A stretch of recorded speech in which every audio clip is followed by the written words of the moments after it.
బిస్మిల్లాహిర్రహ్మానిర్రహీం. అనంత కరుణామయుడు అపార కృపాసనుడు అయిన అల్లాహు పేరుతో ప్రారంభిస్తున్నాను. ఈరోజు మనం తెలుసుకోబోయే అంశం హదీసులు నమ్మవసరం లేదు అని చెప్పేవారికి సమాధానం. కొంతమంది కొన్ని రకాలుగా చెప్తున్న విషయం ఏమిటంటే హదీస్ అనేది అవసరం లేదు, హదీసు ఎవరు రాశారో ఎప్పుడు రాశారో ఎవరికి తెలుసు అనే ఒక ఆలోచన అయితే తీసుకురావడం జరుగుతుంది.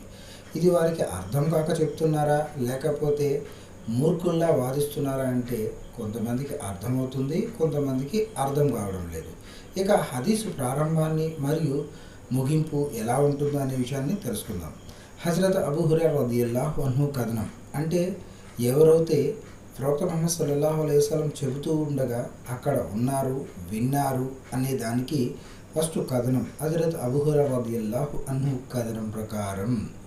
అలాగే మహాప్రవక్త ముహమ్మద్ సల్లల్లాహు అలైహి వసల్లం ఇలా ప్రవచించారు అని చెప్పడం ప్రారంభమవుతుంది. మహాప్రవక్త ముహమ్మద్ సల్లల్లాహు అలైహి